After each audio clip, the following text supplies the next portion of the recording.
हरे कृष्णा। आप सभी भक्तों का स्वागत है आज के इस सत्र में। हम शुरू करते हैं। I am already 6 minutes late. ओम अज्ञानतिमिरन्धस्य ज्ञानाञ्जनाशलाकाय चक्षुरुन्मिलितं येन तस्मै श्रीगुरवे नमः। श्रीचैतन्यमनोभीष्टं स्थापितं येन भूतले स्वयं रूप कदा मह्यं ददाति स्वपदान्तिकम्। नमो विष्णुपदाय कृष्णपृष्ठाय भूतले श्रीमते भक्तिवेदांत स्वामिनिति नामिने। नमस्ते सरस्वते देवे गौरवाणी प्रचारिणे निर्विशेष शून्यवादी पाश्चात देश तारिणे। जय श्री कृष्ण चैतन्य प्रभु नित्यानंद श्री अद्वैत गदाधर शिवासादि गौर भक्त वृंद। हरे कृष्णा कृष्णा कृष्णा हरे हरे, हरे राम राम राम हरे हरे। तो हम लोग जो है दूसरे अध्याय के 55वें श्लोक पे थे। तो भगवान जो है अभी इस श्लोक से जो है, क्योंकि पहले इससे पहले जो 54 वाले श्लोक में भगवान ने कहा कि स्थित प्रज्ञ शब्द इस्तेमाल हुआ है, लेकिन अब जितने भी श्लोक आएंगे वहां पे स्थित धीर मुनीर, स्थित प्रज्ञ, इस तरह से जो है वो शब्द आएंगे। तो अब यहाँ से जो है एक स्थित प्रज्ञ जो भक्त है या व्यक्ति है, उसके बहुत सारे लक्षण गुण और उनके व्यवहार बताए गए हैं कि उनके बाह्य लक्षण क्या है, उनके अंतरंग लक्षण क्या है। आज मेरा जरा व्हाइट बोर्ड काम नहीं कर रहा है, तो मैंने एक एक्सटर्नल व्हाइट बोर्ड का यूज करने वाली हूँ जो ऑलरेडी जूम ने इनबिल्ट दिया हुआ है। तो आइए हम लोग आगे बढ़ते हैं। श्री भगवान उवाच प्रजहाति यदा कामान् सर्वान् पार्थ मनोगतान् आत्मन्येव आत्मना तुष्ट स्थितप्रज्ञस्तदोच्यते। तो क्या कह रहे हैं भगवान यहाँ पे कि जो है एक स्थित प्रज्ञ जो व्यक्ति है, जो स्थित प्रज्ञ यानी जो अपने आप में ही जो है वो स्थित है, ठीक है ना, जो एकदम फिक्स्ड है। तो क्या कह रहे हैं, प्रजहाति यदा कामान, जो कंप्लीटली जो है ना, जो कंप्लीटली त्याग देते। अगर आप वर्ड टू वर्ड मीनिंग भी देखे थे कि जब कोई व्यक्ति जो है gives up all varieties of कामान, कामान यानी क्या, उसकी जितनी भी सारी मटेरियल डिजायर्स है वो सारा वो दे देते। और फिर क्या कहते, सर्वान पार्थ मनोगतान। तो ये जितनी भी इच्छाएं है ये कहाँ से उत्पन्न हो रही है, ये मनोगतान, ये मन से उत्पन्न हो रही है। और फिर कह रहे हैं आत्मनि आत्मनि एवं आत्मनः तुष्टः। तो अगर हम देखेंगे ये आत्मनि एवं आत्मन मतलब ऐसा व्यक्ति जो है वो बहुत ही संतुष्ट है जब वो अपने मन को अंदर की तरफ मोड़ लेता है। जैसे नॉर्मली हम लोगों क्या लगता है कि मेरे जितने भी डिजायर्स है या मेरी इच्छा है वो मेरे सुख या आनंद के लिए है। और अगर कोई सारी इच्छाएं अगर त्याग देता है तो उसको लगेगा कि मुझे सब जो है इच्छाएं भी त्यागनी है, मेरी खुशी को भी त्यागना पड़ेगा। तो अगर कोई सारी इच्छाएं त्याग देता है तो ऐसा व्यक्ति जो है वो आनंद में या खुश कैसे रह सकता है। तो इसलिए भगवान कहते हैं मनोगतान, मतलब ये जितनी भी इच्छाएं है जो मन से उत्पन्न हो रही है इसको हमें त्यागना है। You have to give up these desires that are originating from the mind. लेकिन कोई बोलेगा कि आत्मा तो जो है वो हमेशा आनंद में, उस सच्चिद आनंद बोलते हैं ना हम लोग। तो जब एक व्यक्ति जो है ना, कोई व्यक्ति जो है अपने आत्मा में स्थित हो जाता है, यानी एक आध्यात्मिक लेवल पे अगर स्थित हो जाता है, तो फिर उस व्यक्ति को जो है वो आनंद की अनुभूति होती है। तो अगर हम मान लो 3 लेवल पे इसको अगर देखते हैं तो फॉर एग्जाम्पल,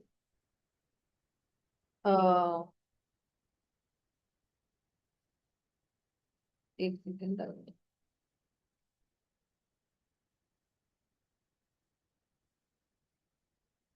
हम्म। अगर हम देखते हैं कि 3 लेवल्स पे पैसे हैं। 3 लेवल्स मतलब क्या? First is at the, you can say that I am taking it at, soul is at the spiritual level.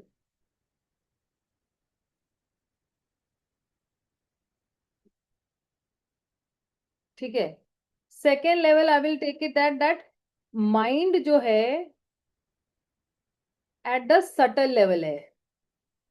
और थर्ड जो है, जितने भी हमारी सेंस ऑब्जेक्ट्स है, यानी इंद्रिय विषय वस्तु जो है, वो किसके लेवल पे है? ये ग्रॉस लेवल पर है। तो जैसे हमारी ये जो चेतना है, वो चेतना का रूट कहाँ से है? वो चेतना का रूट जो है, वो मन के माध्यम से बाहर जाता है, राइट? कि पहले इंद्रियां है, फिर मन है, फिर बुद्धि है, फिर आत्मा है, और आत्मा के अंदर ही जो है वो चेतना स्थित होती है। तो फिर जो है हमारी जो चेतना है ना, वो बाह्य की तरफ है।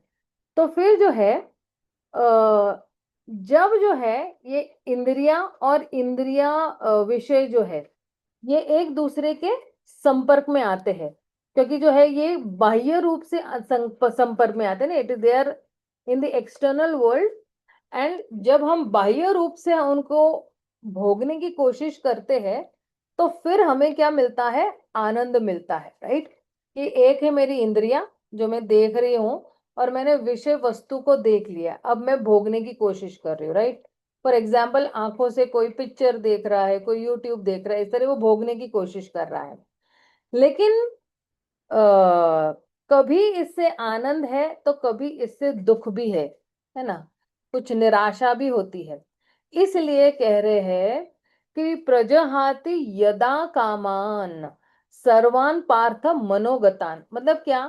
कि ये जितने भी बाह्य विषय वस्तु है और जो इंद्रिया है, जो एक दूसरे के संपर्क में आते हैं, जब एक दूसरे के संपर्क में आते तो क्या उत्पन्न हो रहा है? एक इच्छा उत्पन्न हो रही है कि आंखों ने देखा है आईफोन, अब मुझे जो है ये आईफोन चाहिए है। तो फिर जो है, अब आईफोन मिलने के बाद का जो आनंद है, वो जो है कह रहे हैं कि वो बहुत आनंददायी है। लेकिन जब मैंने कोई विषय वस्तु को देखा है, और मैं बिलबोर्ड देख रही हूँ कि अरे आईफोन है और इसका एडवर्टाइजमेंट है, लेकिन मैं बोलूंगी नहीं, मेरा अभी सैमसंग नोकिया वही मेरे लिए काफी है। तो हम क्या करते हैं? जब हम विषय वस्तु को हम जो है वो रिजेक्ट करते हैं, या हम लोग जो उस इच्छा को ही वो है नकार देते हैं, तो फिर वो जो है कहते हैं कि उस इच्छाओं की उत्पत्ति ही जो है वो दुख का कारण है। कभी मिलेगा कभी नहीं मिलेगा, तो फिर जो है वो दुख का कारण है। कभी कभी क्यों बोलते हैं ना, मुझे ये चाहिए, मुझे ये चाहिए। तो कहते हैं ये सारी इच्छाएं हम क्या करते हैं? त्याग देते हैं, मनोगतान। हम जो है वी रिजेक्ट इट, उसको रिजेक्ट कर देते हैं। और उसके बाद क्या कह रहे हैं? आत्मनि एवं आत्मन तुष्ट। अभी देखिए यहाँ पे आत्मा शब्द है 2 बार इस्तेमाल हुआ है। तो जब मन पवित्र हो जाता है, जब वो मन अपने में स्थित हो जाता है, यानी आत्मा पे स्थित हो जाता है, आत्मा की भलाई करने पे स्थित हो जाता है, तो फिर कह रहे तुष्टतः। तुष्टतः मतलब उसको जो है वो आनंद मिलता है। तुष्टतः का एक्चुअली एक और मतलब ये भी है कि वो आत्मा जो है सेटिस्फाइड रह जाती है, एकदम तुष्टि पुष्टि संतुष्टि, मतलब तुष्ट है, मतलब वो सॅटिस्फाइड आहे उसमें मतलब मनाचं समाधान आहे त्याच्यामध्ये। तो ये जो है मन जो है वो बाहर की ओर देख रहा है, या तो वो अंदर की ओर देख सकता है। अब जो है, देखिए मतलब क्या कि मन जो है बाहर की ओर देख रहा है, या मन जो है वो अंदर की ओर देख रहा है, मतलब यही है कि उसकी जो चेतना की जो दिशा है, वो कहाँ बह रही है। अगर हमारी चेतना जो है वो बाहर की तरफ है, तो बिल्कुल छटपटाहट है, रेस्टलेसनेस है ना? हम लोग अस्वस्थ असतो आपण, है ना? अस्वस्थ है। उसको बहुत छटपटाहट उथल पुथल है उसके लाइफ में। लेकिन जब हमारी चेतना जो है वो अंदर की तरफ है, एक सेकेंड, जब वो हमारी चेतना अंदर की तरफ है, तो फिर हमारे पास क्या है? हमारे पास जो है वो आनंद है, हमारे पास जो है वो सेल्फ सेटिस्फैक्शन भी है। तो जो हमारी चेतना की दिशा है वो हमारी क्वालिटी ऑफ लाइफ डिटरमाइन करता है, कि हमारी जो है जिंदगी की जो क्वालिटी है, जो हमारे लाइफ की जो क्वालिटी है, वो डिटरमाइन करेगा हमारा कॉन्शियसनेस। तो अब हम सोच सकते हैं हमारे लिए कि एक ऐसा कौन सा प्रैक्टिकल स्टेप मैं लूंगी ये हफ्ते में, ताकि मैं अपनी चेतना को अंदर की तरफ मोड़ूंगी। I will take my consciousness towards the inner side. अब I will try to see. इसलिए जो है कह रहे हैं स्थित प्रज्ञ तदुच्यते। तो अब जो है एक डिफाइनिंग कैरेक्टरिस्टिक, यानी एक डिफाइनिंग क्या कहते हैं उसको, गुण है एक स्थित प्रज्ञ क्या, कि वो जितने भी बाह्य जो है बाह्य आनंद है उसको नकारता है। He rejects external pleasures and he rejoices in the inner joy और प्लेजर। तो अंदर से जो है वो क्या करता है, आनंद की प्राप्ति हो रही है उसको। ठीक है। तो श्रील प्रभुपाद भी कहते हैं एक्चुअली तात्पर्य में कि एक भौतिकवादी वो है कि जो आनंद की खोज बाह्य रूप से ले रहा है या खोज रहा है, बाहर से खोज रहा है। लेकिन एक जो आध्यात्मिक व्यक्ति है वो आनंद जो है वो अंदर जो है वो खोज रहा है, वो बाहर जो है आनंद नहीं खोज रहा।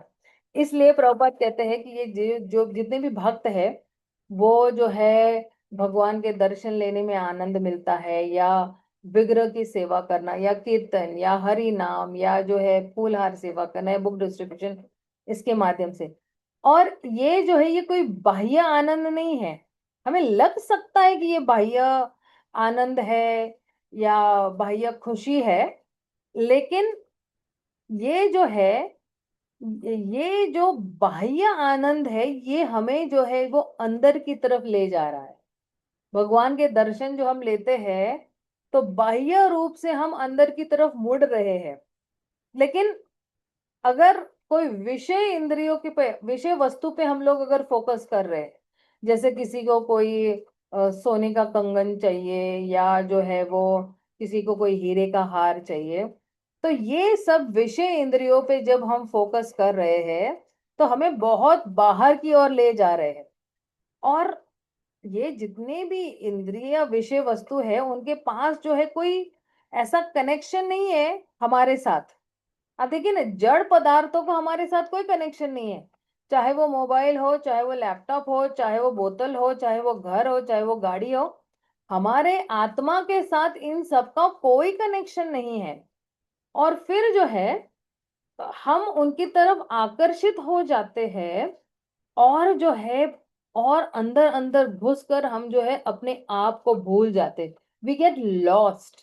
We get lost means what, we will forget that I am an atma. हमें लगता है हम शरीर ही है। और हमारा ये जो आध्यात्मिक स्वभाव है इससे हम और दूर हो जाते हैं। आध्यात्मिक स्वभाव मतलब क्या, कि जीव का आध्यात्मिक स्वभाव है कि वो कृष्ण की सेवा करे, वो उससे और दूर हो जाता है।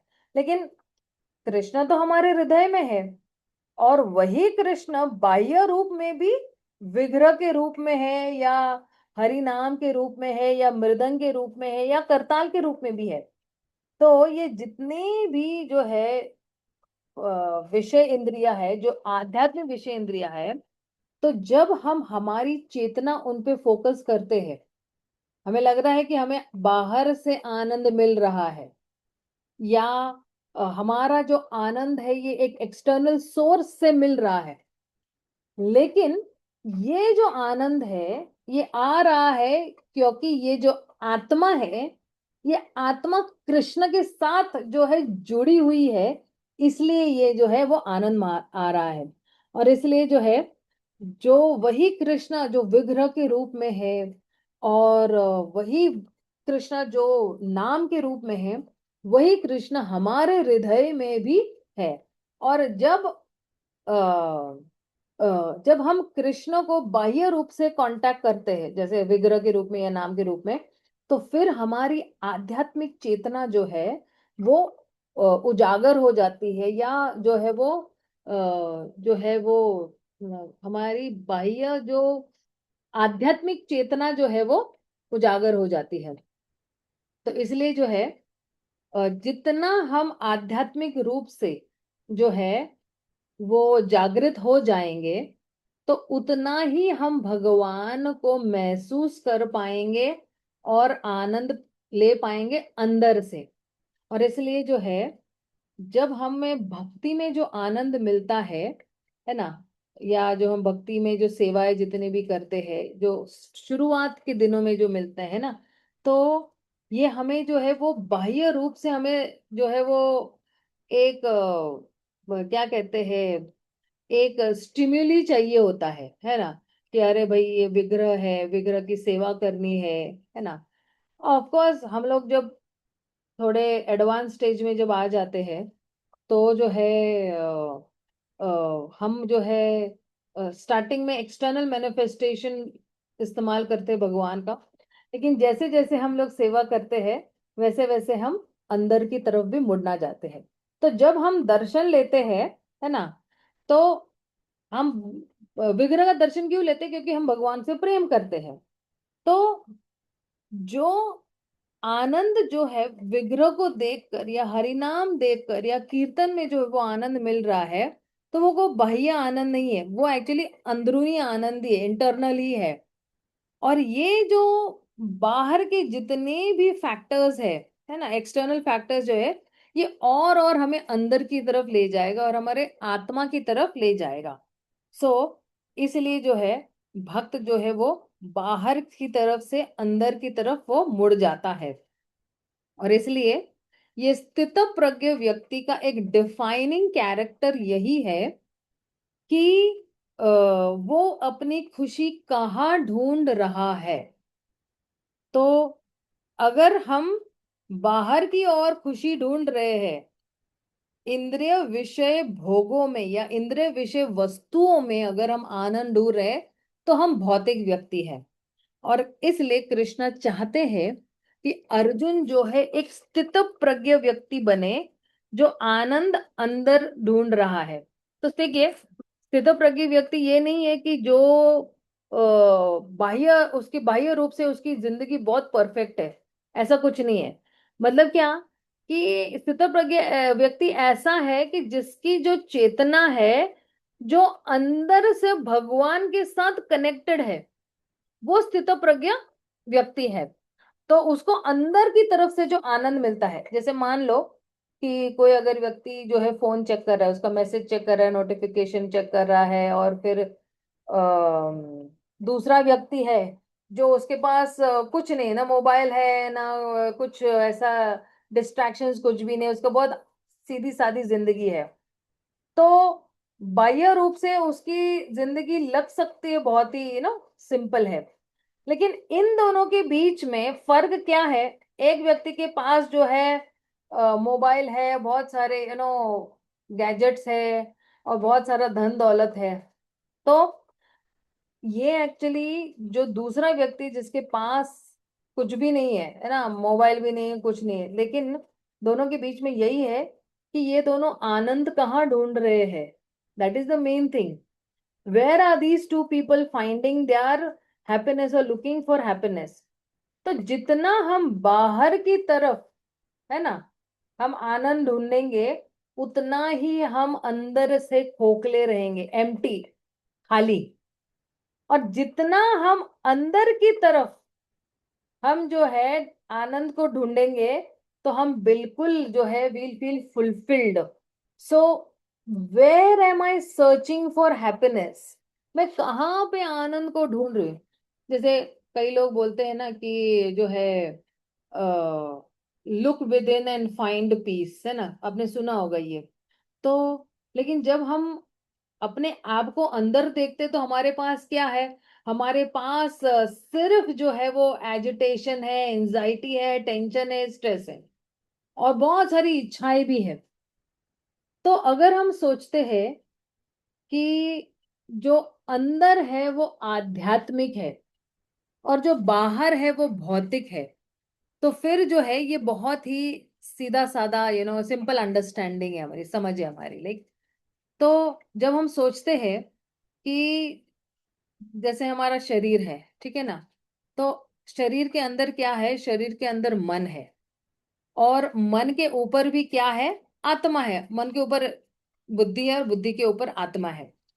तो ये जो मन का स्तर है ना, वो आध्यात्मिक स्तर नहीं है। Please mute yourself. Rohini Chauhan, please mute yourself. Rohini Chauhan ji, अपने आप को जरा म्यूट कर देंगे। हाँ, ठीक है। सुसी, क्या कह रही थी मैं? हाँ, तो ये जो मेंटल लेवल है, मन मन की जो स्थिति है ना, वो एक्चुअली स्पिरिचुअल नहीं है। जो मन के साथ जो कनेक्टेड है, वो भी स्पिरिचुअल नहीं है, आध्यात्मिक नहीं है। इसलिए हमें समझना है कि इंटरनल क्या है और एक्सटर्नल क्या है, अंदर क्या है और बाहर क्या है, और हमारा रेफरेंस पॉइंट क्या है। हमारा रेफरेंस पॉइंट जो है शरीर नहीं है। हमारा रेफरेंस पॉइंट जो है वो आत्मा है। जहां से हम उड़ान ले रहे हैं वो हमारा रेफरेंस पॉइंट है। जहां से हम देख रहे हैं वो हमारा रेफरेंस पॉइंट है। तो आत्मा के दृष्टिकोण से जो है, ये जो शरीर है और जो ये मन है, ये दोनों ही क्या है, बाह्य है। क्योंकि ये दोनों, मन और जो शरीर है, ये आत्मा के बाहर है। राइट? दोनों अलग अलग है। समझ में आया? और फिर जो है, जितनी भी इच्छाएं मन से उत्पन्न हो रही है, हालांकि मन अंदर हो सकता है, लेकिन मन से जितनी भी इच्छाएं उत्पन्न हो रही है, तो ये जो है शरीर के दृष्टिकोण से, तो ये तो है, तो ये तो बाह्य है। Right? From the soul's point of view ये दोनों ही बाह्य। इसलिए कृष्ण क्या कह रहे हैं, सर्वान पार्थ मनोगतान। तो जब कोई जो है आनंद खोज रहा है, तो वो केवल जो है मन के लेवल पर ही जो है वो लिमिटेशन नहीं है।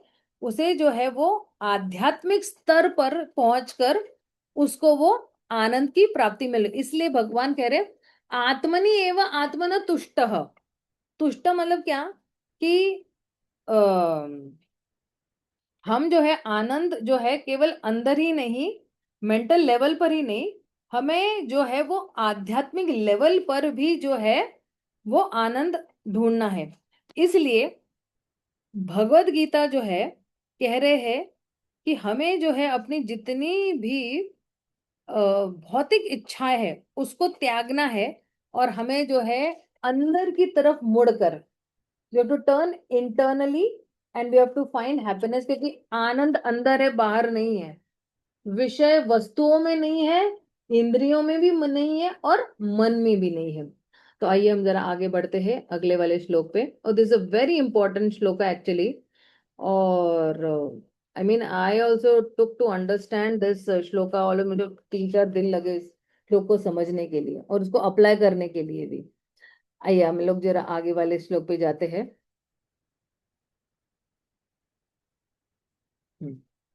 दुःखेषु अनुद्विग्न मनः, सुखेषु विगतस्पृह, वीतराग भय क्रोध, स्थित धीर मुनिरुच्यते। तो कह रहे हैं, क्या कह रहे हैं, दो जो लोग मन से भी डिस्टर्ब नहीं है, और जितने भी है ना, आदि दैविक आदि भौतिक आदि आध्यात्मिक जो है, उससे भी जो है, उसके बीच में भी उनका मन जो है वो डिस्टर्ब नहीं है, या आनंद में भी जो है वो लोग डिस्टर्ब नहीं रहते हैं।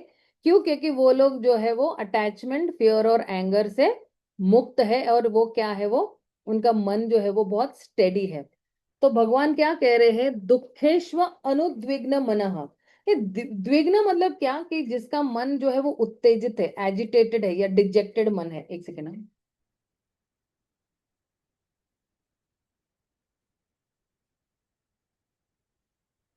तो जब दुख आता है ना, जब कोई दुख होता है तो एक व्यक्ति जो है वो हताश नहीं होता है।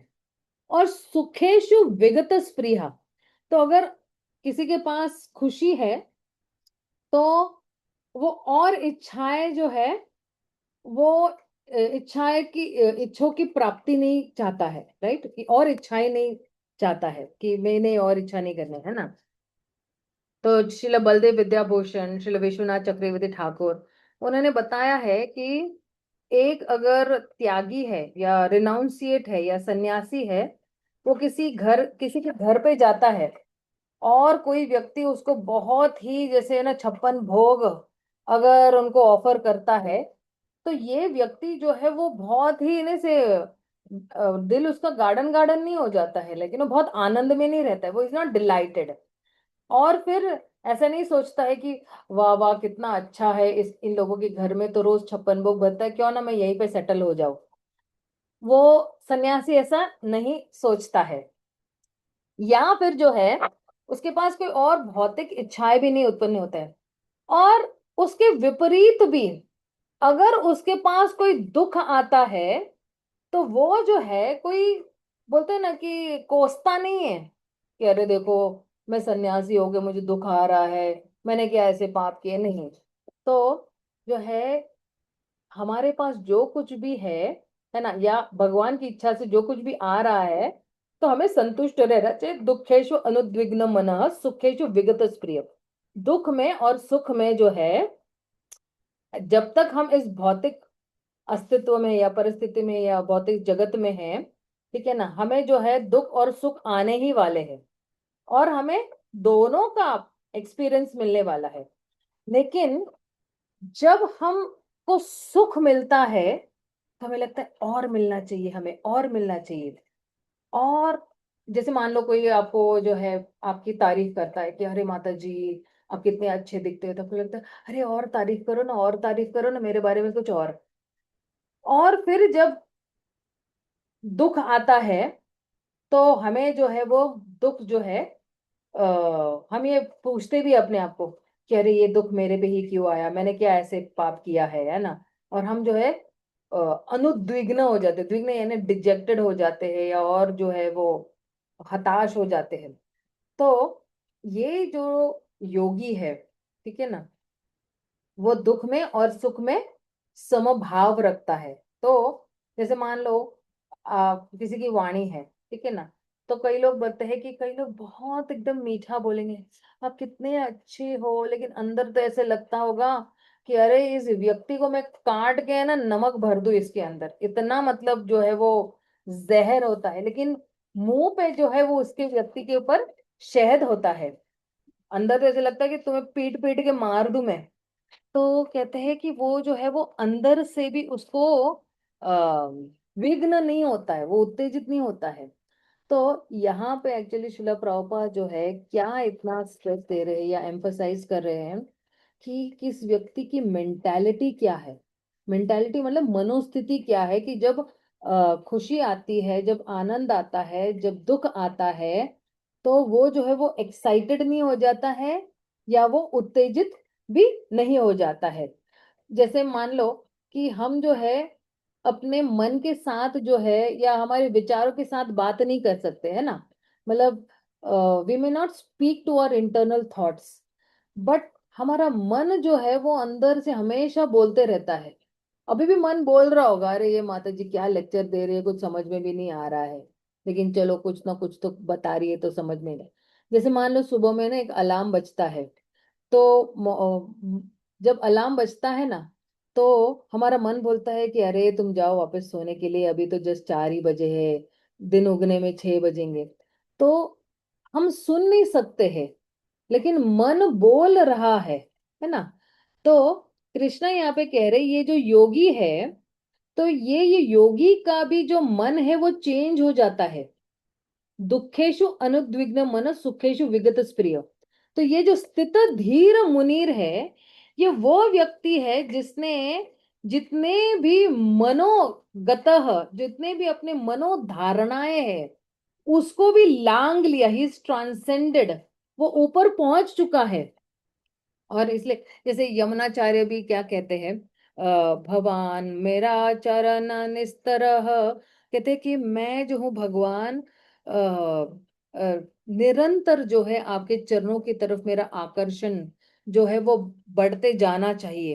और कहते प्रशांत निहरोष मनोरथंतर, तो मेरा मन जो है वो किसकी तरह है, रथ की तरह है ना।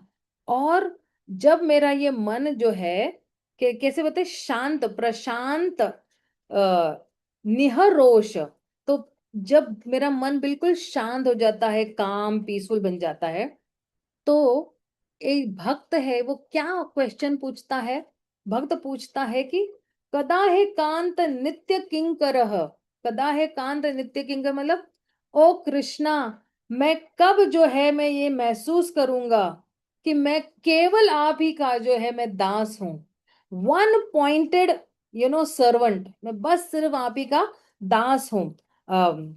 अकांतिक किंकर, भक्त जो है बार बार जिज्ञासा करता है, कॉन्स्टेंटली ही इज इंक्वायरिंग किम अकरोति, what should I do for you Krishna, अब मैं क्या करूं, अब मैं क्या करूं, अब मैं क्या करूं, अभी मेरी माला हो गई, अब मैं क्या करूं कृष्णा, अच्छा मैं भगवत गीता पढ़ूंगा, अच्छा कृष्णा अब मैं क्या करूं, अच्छा मैं ना प्रभुपाद का एक लेक्चर सुन लिया, कृष्णा अब मैं क्या करूं, अच्छा मेरे लिए भोग बना, कृष्णा अब मैं क्या करूं। तो ये नित्य किंकर, नित्य मीन्स हर क्षण, वन वन सेकंड पे हम सोचते हैं कि मैं कृष्ण का किंकर, किंकर यानी दास हूं। तो ये जो कांस्टेंट जिज्ञासा है, कांस्टेंट इंक्वायरी है, इज एक्चुअली द कैरेक्टरिस्टिक और द गुण और the nature of a servant, है ना। आपने देखा होगा, मालिक अब मैं क्या करूं, मालिक अब मैं क्या करूं, मालिक ये हो गया काम, अब मैं क्या करूं, मालिक ये हो गया काम, अब मैं तो ये एक्चुअली एक दास का जो है वो क्वालिटी है, वो एक नेचर है। तो कह रहे हैं कि this is the constant inquiring characteristic, the nature of a servant, and this devotee desires to become an eternal servant of the Lord. So क्या कह रहे हैं कि अकांतिक, अकांतिक और कांतिक, देखो अकांतिक मतलब क्या कि उसको जो है हर वक्त बनना ही है, ठीक है ना। तो कदा अकांतिक नित्य किंकर, तो भक्त जो है वो अपना मनोव्यक्त जो मन की स्थिति है वो व्यक्त कर रहा है कि किस तरह से जो है मैं केवल आपकी सेवा करके ही मुझे संतुष्टि मिलेगी, और मेरा जो शाश्वत संबंध है वो केवल आपके साथ ही है। और जो है जैसे भौतिक जगत में हम लोग जो है सुख अलग अलग चीजों में ढूंढते हैं ना, हमें लगता है कि ये चीज हमें सुख देगी, अच्छा मैं ये नई कान का खरीदूंगी तो मुझे सुख मिलेगा, नई वॉच खरीदूंगी तो मुझे सुख मिलेगा, या नया कड़ा खरीदूंगी, तो मैं actually ladies point of view से बोल रही हूँ क्योंकि मैं लेडीज, तो मैं वही एग्जाम्पल दे सकती, तो हमें लग रहा है कि इस पॉइंट मतलब ये चीजें आएगी तो ये मुझे खुशी देगी। लेकिन भक्त ये समझता है, see a very important point, please please please repeat after me, a devotee understands that, a devotee understands that having a relationship with Krishna, having a relationship with Krishna alone is a source of supreme happiness. Having a relationship with Krishna is the only source of my happiness. भगवान से जुड़े रहना ही मेरा आनंद का स्तोत्र है, बाकी कहीं पे भी मुझे आनंद मिलने वाला है नहीं है। तो इसलिए वो लोग महसूस करते हैं या उन्होंने उनको साक्षात्कार हो गया है कि वो किसी और चीज को नहीं चाहते हैं या किसी और चीज की जरूरत भी नहीं है, और वो बहुत सौभाग्यशाली मानते हैं कि मेरा और भगवान का जो रिलेशन है वो स्थापित हो गया है हरि नाम के द्वारा। और जब कोई भक्त जो स्थित हो जाता है अपने रिलेशनशिप में भगवान के साथ, और जो है कि वो समझते हैं कि कृष्णा ही जो है मेरा अल्टीमेट गोल है, कृष्णा ही मेरा लक्ष्य है, और तो उनका मन जो है ना वो इधर उधर भागता नहीं है, वो इधर उधर है ना इंद्रिय विषय भोग की तरफ जो है वो भागता नहीं, इच्छाएं भी नहीं करता है। इसलिए प्रभुपाद कहते हैं ऐसा व्यक्ति जो है स्थित धीर मुनीर है, उनका मन जो है वो पूरी तरह फिक्स हो गया है कृष्ण में। और श्रील प्रभुपाद ने दुखेषु अनुद्विग्न मना के बारे में भी बताया हुआ है कि जब हम बहुत सारे दुखों से घिरे होते हैं हमारी लाइफ में, है ना, तो हमारा डिफॉल्ट मोड क्या लगता है, डिफॉल्ट अजम्पशन भी क्या होता है कि अरे ये दुख मुझे ही क्यों आए, आई डोंट डिजर्व देम, ये फिर भी आ गए हैं, है ना, और ये दुख मेरे पे ही क्यों आ रहे हैं। और अगर हम किसी, जैसे ना, कर्मिक दृष्टिकोण से अगर देखेंगे, कि हम देखेंगे कि कितने ऐसे जो है वो लाइफ में हमारे एक्सपीरियंसेस हुए हैं जहां पे हमको वो चीजें मिली है जो हम उसके लिए योग्य भी नहीं थे या लायक भी नहीं थे, we didn't deserve those things, right. For example, did we deserve such wonderful parents in our life who are so cooperative to us for our bhakti?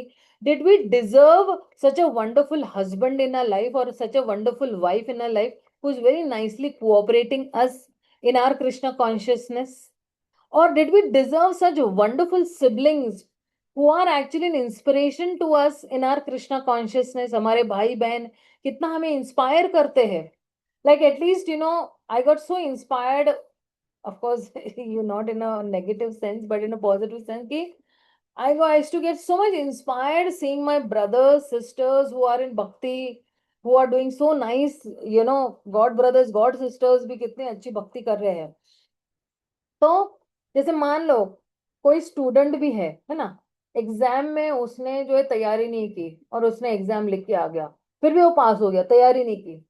और जहाँ पे बहुत तैयारी की होगी वो फेल होके आ गया। तो कैसे है कि कभी कभी ऑपोजिट भी हो जाता है, विपरीत भी हो जाता है ना, कि जो है, बट बहुत लोग ये समझते हैं कि जितने भी हमारे एक्सपीरियंसेस है ना, तो ये हमारे पूर्व कर्मों की वजह से है।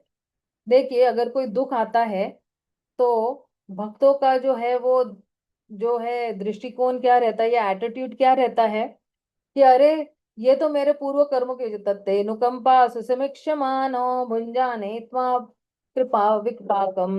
तो भक्तों को लगता है कि अरे मुझे तो बहुत भयानक सा जो है वो पनिशमेंट मिलना चाहिए था, दंड मिलना चाहिए था, लेकिन मुझे बहुत कम दंड मिल रहा है। तो जो है वो लोग पहचानते हैं कि ये जो कर्म आया है वो मेरे पूर्व कर्मों की वजह से ही आया हुआ है, लेकिन भगवान इतने जो है दयालु कृपालु है कि मुझे जो है वो थोड़ा कम सजा दी हुई है। और बहुत ही उद्विग्न नहीं होते हैं जब कोई दुख आता है तो, है ना, वो बिल्कुल सामना करते। पांडवों को आए दुख, प्रहलाद महाराज को आए दुख, गजेंद्र को आया दुख, कुंती महारानी को आए, कितने भक्तों को दुख आए हुए हैं, लेकिन दुखेशु अनुद्विग्न मनः सुखेशु विगत स्पृह। जब हम कहते हैं ना सुखेशु विगत स्पृह, मतलब क्या, कि जब कोई सुखेशु मतलब जब सुख में होता है भक्त, तो वो जो है बिल्कुल स्टेडफास्ट रहता है अपनी भक्ति में कि अभी वाओ, मुझे एक सुख मिला हुआ है, भगवान ने मुझे एक अच्छी कंडीशन में डाला हुआ है, अब मुझे जो है मेरा भगवान के प्रति डेडिकेशन बढ़ाना है। मुझे जो है कृष्णा ने मुझे इतनी सारी कंफर्ट दी हुई है, तो मुझे ये मौका जो है वो इस्तेमाल करना है और मेरी जो भक्ति को और तीव्र यानी और तेजी से मुझे आगे बढ़ना है। हालांकि वो उस कंफर्टेबल पोजीशन के साथ जो है वो आसक्त नहीं होते हैं, अटैच नहीं हो जाते हैं, लेकिन वो अपनी सेवाएं करते रहते हैं। तो हम देखेंगे श्रील प्रभुपाद के जीवन में भी आप देखना कि कितना प्रभुपाद को दुख मिला, स्टार्टिंग में कितना कुछ उन्होंने जो है वो फेलियर्स आए उनको, फिर जो है कितनी सारी कॉन्स्पिरसीज थी, फिर उन्होंने बैक टू गॉडेड मैगजीन के लिए कितना कुछ, भगवत गीता छापने के लिए कितना कुछ, उनके पास कितने सारे जो है अमेरिका में जाने के बाद भी कितने सारे संघर्ष थे, लेकिन इन सब के बाद भी दुखेशु अनुद्विग्न मन है, तो जो है वो जो है शिल प्रभुपाद सहन कर गए और सेल कर गए। और बाद में जब उन्होंने इस्कॉन की स्थापना की, इस्कॉन फैल रहा था, फूल रहा था अच्छी तरह से, तो प्रभुपाद इन सब चीजों से आसक्त नहीं हो गए कि हाँ भाई मैं इस मंदिर से आसक्त हूँ, मैं उस मंदिर से आसक्त हूँ और मैं तो आचार्य हूँ। नहीं, सुखेशु विगत स्पृह। और अब प्रभुपाद ने क्या किया, कॉन्स्टेंटली जो है वो पूरे विश्व में वो ट्रैवल करने लगे, यात्रा करने लगे और प्रचार करने लगे। इसलिए ये जो है सुखेशु विगत स्पृहा, तो क्या करते, सुख में फटाफट तेजी से जो है वो अपनी भक्ति को बढ़ाते हैं। और फिर कहते हैं वीत राग भय क्रोध। तो प्रभुपाद कहते हैं कि जो भक्त लोग होते हैं ना, बहुत डेयरिंग होते हैं, है ना। जैसे अभी आप आप अपने आप को भी देख लो, आप कुछ कुछ लोग बहुत डेयरिंग है, मैं रिस्क लूंगा, मैं जाऊंगी भाई, है ना, कुछ भी हो जाए मुझे इधर जाना ही जाना है, मुझे यात्रा के लिए जाने, चाहे मुझे मेरी नौकरी भी क्यों ना छोड़नी पड़े या कुछ भी हो जाए, राइट। कितने सारे रिस्क लिए, मैंने तो हजारों ऐसे रिस्क लिए थे। कितनी बार मैं जो हूँ जॉब से अनपेड लीव्स पे जो है, कितनी धमकियां मिली हुई है हम लोगों को कि आपको निकाल देंगे, लेकिन डेयरिंग करके हम लोग यात्राओं में जाते थे। तो जब भगवान की सेवा की बात आती हो, तो फिर वो लोग आसक्त जो है जो है वीत राग भय क्रोधा, तो वो जो है किसी चीज से आसक्त नहीं है, जो भगवान की सेवा की बात आती है, या फिर उसके विपरीत भी नहीं हो जाते हैं। तो जब कहते हैं ना वीत राग, ये वीत यानी वीत राग मतलब क्या, अटैचमेंट। तो attachment does not become a prerequisite for rendering service to Krishna. You know, devotee क्या है, हमेशा ही तत्पर रहता है भगवान की सेवा करने के लिए, है ना, कि उसकी कोई भी परिस्थिति हो। और जब भय कह रहे हैं, है ना, राग यानी अटैचमेंट और भय मतलब क्या, कि फियर। तो प्रभुपाद को भी कोई भय नहीं था। See, true fearlessness is, it does not rise from the absence of fear. जैसे मान लो कोई भय नहीं है, तो भाई मुझे कोई भय नहीं है, जैसे कोई एग्जिस्टेंस ही नहीं है, कि मतलब आप बहुत सुख में हो तो आपको कोई भय नहीं है। लेकिन एक्चुअली ये नहीं है। Actually, fearlessness is, what is fearlessness? Fearlessness arises from realizing that Krishna is the supreme being, and whatever may cause distress in this world is insignificant compared to him. तो ये fearlessness की परिभाषा है। मतलब क्या, कि भगवान परम पुरुषोत्तम भगवान श्री कृष्ण है, और जो है उनसे बड़ा जो है कोई हो नहीं सकता है।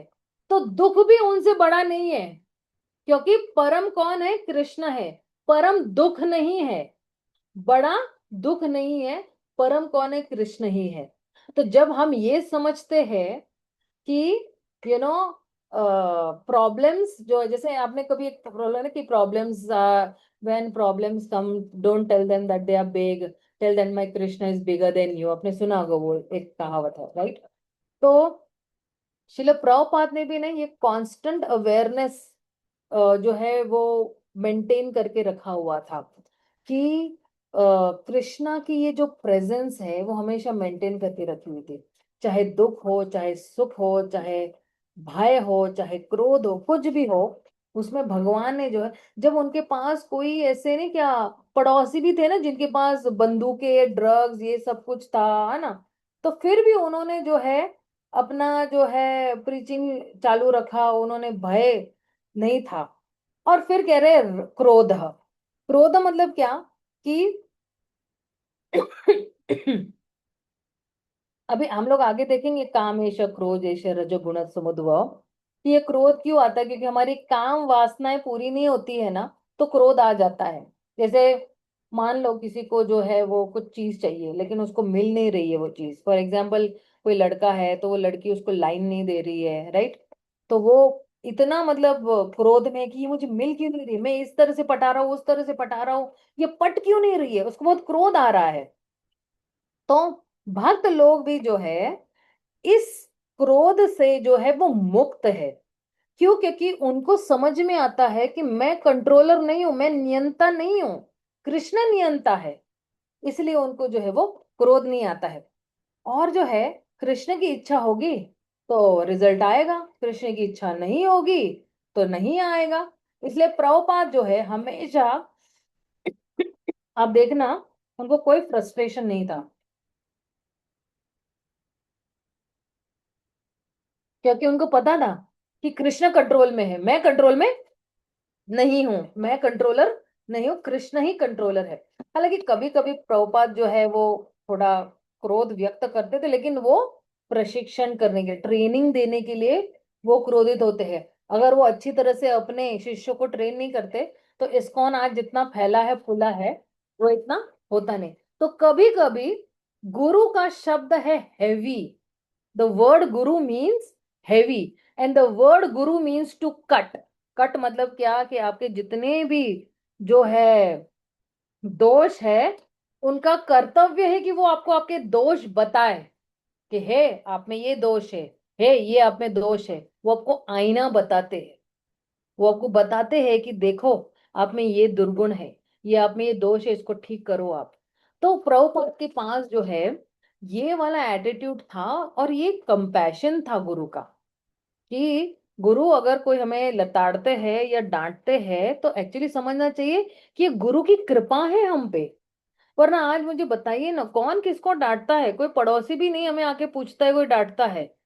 लेकिन जो हमारे, जिन्होंने हमारी रिस्पॉन्सिबिलिटी ली है, जिम्मेदारी ली है, तो वो जरूर, जैसे हमारी माँ भी हमें डांटती है ना, क्यों? क्योंकि माँ को लगता है कि ये लड़की मेरी जिम्मेदारी है, राइट, ये लड़का मेरी जिम्मेदारी है। तो जो लोगों ने जिम्मेदारी किसी व्यक्ति की ली है वही लोग डांटते हैं। चलते फिरते लोग हमें डांटते हैं क्या? नहीं डांटते, राइट।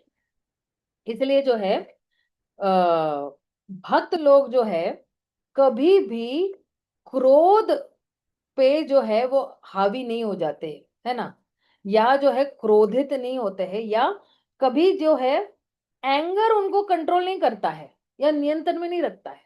वो लोग एंगर को अपने कंट्रोल में रखते हैं। जब भी भगवान की सेवा होगी तो निकालेंगे, नहीं होगी तो अंदर रख देंगे अपने पॉकेट में, इस तरह से। आइए अभी जरा नेक्स्ट वाले श्लोक देख लेते हैं। तो बहुत ही बढ़िया है एक्चुअली। मैंने एक्चुअली डायग्रामेटिकली फ्लोज भी बनाए हुए, वो मैं आपको भेज दूंगी व्हाट्सएप पे, ठीक है ना।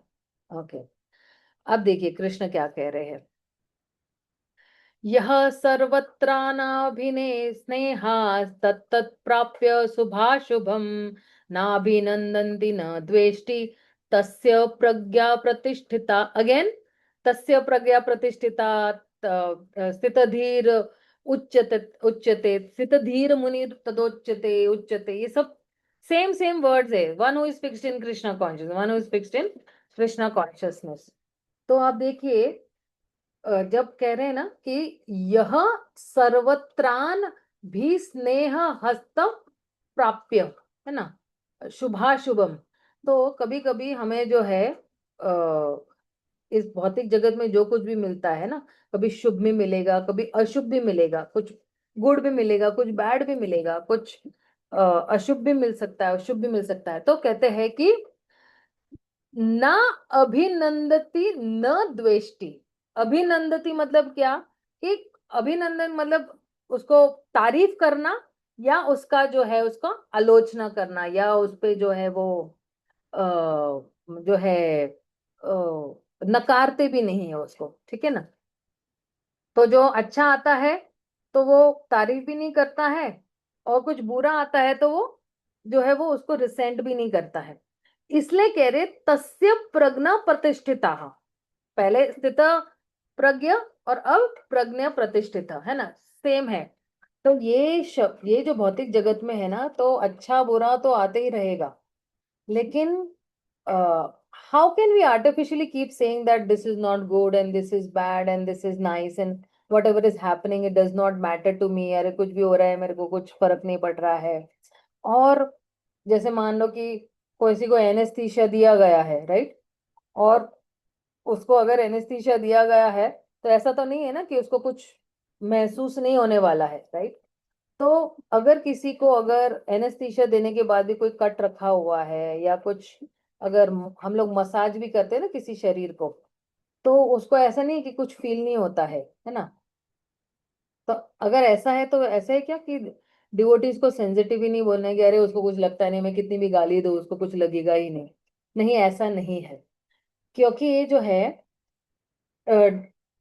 डिवोटीज अपने आप को लेस सेंसिटिव नहीं बनाते हैं भौतिक चीजों के लिए। वो लोग जो है किस पे फोकस करते हैं, वो लोग आध्यात्मिक चीजों पे फोकस करते हैं। और जब उनकी उनकी जो दृष्टिकोण है वो आध्यात्मिक पे घिरी हुई है या ऑलरेडी फिक्स्ड है, तो फिर जो है जितना भी भौतिक चीजें हैं, वो भौतिक चीजें उनकी दृष्टिकोण पे डोमिनेट नहीं करते, वो हावी नहीं हो जाते। ठीक है ना। तो प्रभुपाद जो है वो कहते हैं कि प्रभुपाद जब प्रचार करते थे ना, तो वो जो है वो ऐसा नहीं था कि कितने लोग आए हुए हैं, 1000 आए हुए, 10,000 आए हुए, एक भी आया हो, उनको क्वालिटी से मतलब था, क्वांटिटी से मतलब नहीं था। वो बोले कि भले एक आएगा, मैं एक को प्रचार करूंगा, एक को पूरे एक को भक्त। आपने ये स्टेटमेंट सुना होगा प्रभुपाद से कि पूरे विश्व में अगर मैं एक व्यक्ति को भी भक्त बना पाऊं या 1% लोगों को भी मैं भक्त बना पाऊं, मैं सोचूंगा कि मेरा ये जो प्रयास है वो सफल हो गया है। और हमारा ग्रुप जो है वो इसी स्टैंड पे है कि हम कुछ कम लोगों को लेंगे, कुछ 5 ही लोगों को हम प्रचार करेंगे, लेकिन इतनी अच्छी तरह से प्रचार करेंगे कि वो जीवन के अंत तक भगवान को स्मरण करके जो है वो इस शरीर को छोड़ेंगे। तो प्रभुपाद बहुत ही आत्म उत्साहित थे भगवान के बारे में बोलने के लिए। और हालांकि फले न परिचय थे, उनको तो है वो फल की भी जो है वो देख रहे थे कि किस तरह से ये जो है इस कार्य का परिणाम किस तरह से अच्छी तरह से आए। तो जो है वो ये नहीं सोचते कि ये अच्छा किया हमने, ये बुरा किया, नहीं, ये ऐसे नहीं सोचते प्रभुपाद। तो कह रहे वो जो है भगवान की सेवा पे फिक्स्ड रहते हैं कि नहीं, चलते जाओ चलते जाओ, भगवान का प्रचार करते जाओ। और इसलिए जो है प्रभुपाद में अगर आप ये तात्पर्य अगर पढ़ोगे ना, तो कहते हैं कि अगर हमारे जीवन में कुछ भी उथल पुथल भी है, क्योंकि भौतिक जगत मतलब क्या कि कभी अच्छा है कभी बुरा है, और जो कोई भी इसमें विचलित नहीं होता है, तो जो है ये ऐसी उथल पुथल से जो कोई उसको फर्क नहीं पड़ता है, तो ये व्यक्ति जो है वो कृष्ण भावनामृत में फिक्स है। आप देखिए अपनी लाइफ में, ठीक है ना, एक जस्ट में भी 1 मंथ बैक आप देखना अपनी लाइफ में कुछ ना कुछ तो उथल पुथल हुआ होगा ना। क्या उस वक्त हम अच्छी तरह से मालाएं कर रहे थे? अपने आप को प्रश्न करना चाहिए। क्या मैं भगवान पे फिक्स्ड थी या था, या कुछ तो ऐसे हो गया, या मेरे बैंक में से पैसे निकल गए, या मैंने गलत व्यक्ति को पैसे दे दिया, एक आंकड़ा इधर का उधर हो गया और पूरा बैंक बैलेंस खाली हो गया, या किसी और व्यक्तियों ने मुझे परेशान कर दिया। उस वक्त मेरी चेतना कहाँ थी? क्या मैं फिक्स थी उस टाइम पे भगवान पे? तो ये जितनी भी उथल पुथल है, तो ये अच्छे भी हो सकते हैं और बुरे भी हो सकते हैं। कोई पूछेगा अरे ये उथल पुथल अच्छा कैसे हो सकता है?